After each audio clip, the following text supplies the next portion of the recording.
has done wrong by the city of New Britain. She's done a lot of good things in New Britain, but that one thing I feel is just a disgrace. Scathing responses from people in New Britain tonight who once called Aaron Stewart their mayor. It comes as a new investigative report raises serious questions about Stewart's conduct while in office. Thanks for joining us for the Fox 61 News at 10. I'm Brent Harden. That report, released today by the Crumbie Law Group, concludes Stewart repeatedly pushed the limits of city policy and in some cases crossed them when it came to taxpayer-funded benefits. Investigators say some of those benefits include tens of thousands of dollars in tuition reimbursements and $200,000 of spending on personal items with the city's so-called P card.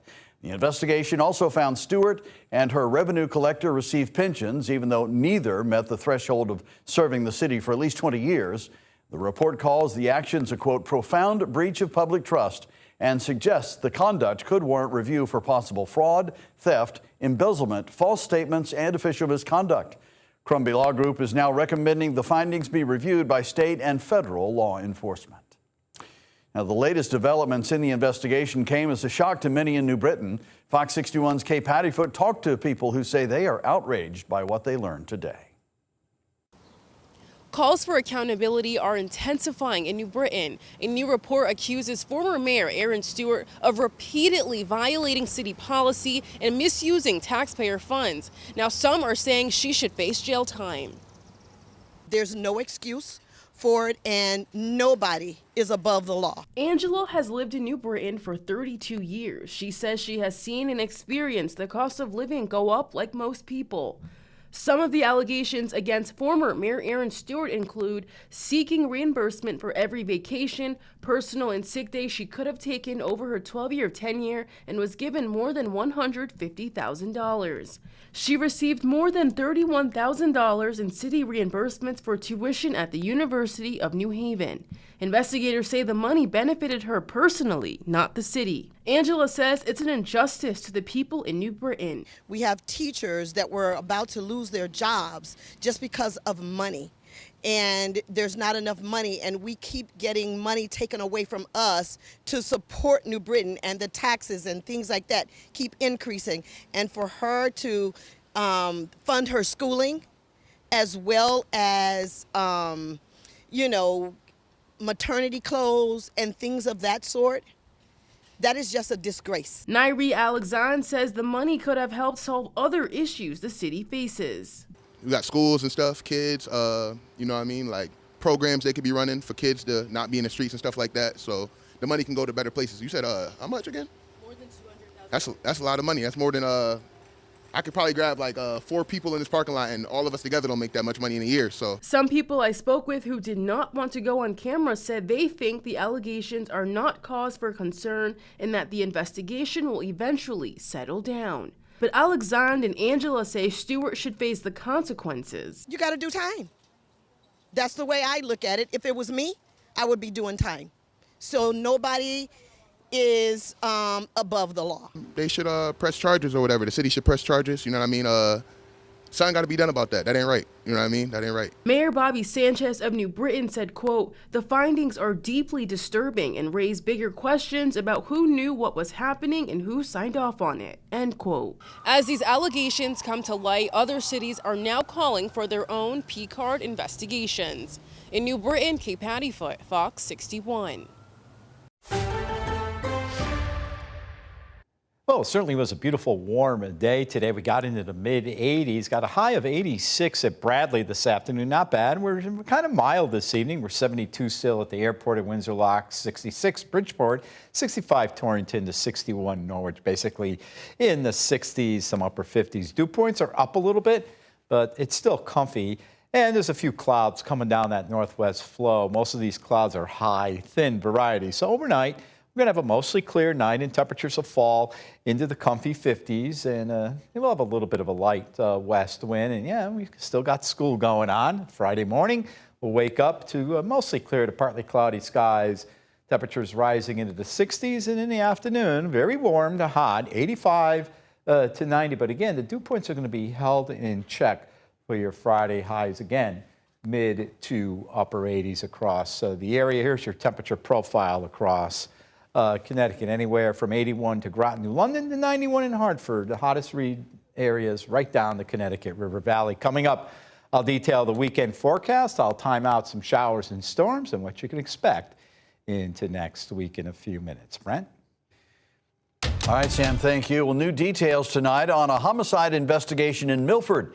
The police department there says Wednesday's deadly shooting was a targeted attack. Now, the shooting happened early in the morning inside a home on East Broadway. The man was killed. The woman was hospitalized. We are working to find out how she is doing tonight.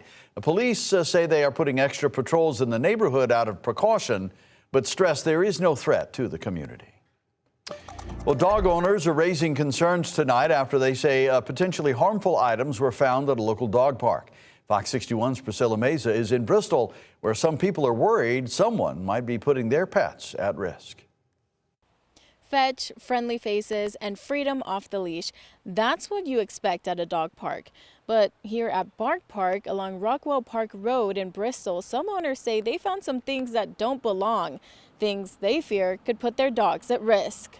There were things that were kind of off last weekend with the rocks. There were like some weird substances covering them, like oil and coffee grinds are super toxic to dogs. Ruby White says she was one of the first to sound the alarm, posting on Facebook after she and others noticed unusual items scattered around the park. She says just days later, they found something else. We noticed that there were a lot of beans over there near the entrance, and it's kind of weird because a lot of dog owners know certain foods are super dangerous to dogs, but beans are not like at the top of that list.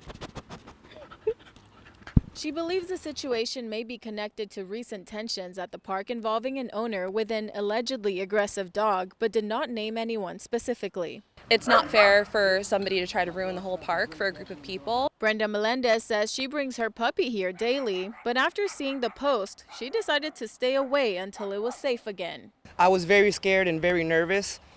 You know, as you said, he's a puppy, so puppies' main things are grabbing things and putting them in their mouths. She says the thought of something happening is devastating. It's just sad that someone's pet will have to pay for whatever's going on. White tells me she's reported her concerns to police and hopes action is taken. And I believe that if something is wrong, you need to speak up and protect your community. She says she also reached out to Bristol Mayor Ellen Zaposasu to inform her of the issue. In Bristol, Priscilla Meza, Fox 61.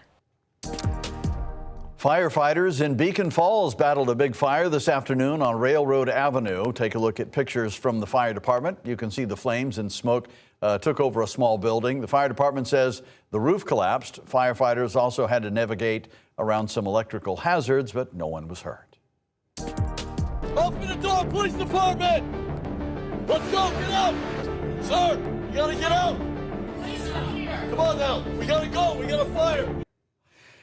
New body camera video shows the moments Clinton police officers helped rescue two people from a fire at Beach Donut, a story we first brought you earlier this week. The video shows a police officer bang on a door from an apartment behind the business as the flames and smoke spread through the building. Police say the couple who lived there got out safely before the smoke filled the home and no one was hurt. One popular restaurant in West Hartford is closing its doors for good. Union Kitchen is inviting everyone to enjoy one last meal there before they say goodbye on Saturday. Fox 61's Kayla Cade spoke to the staff there about why they are closing and what they have to say about it.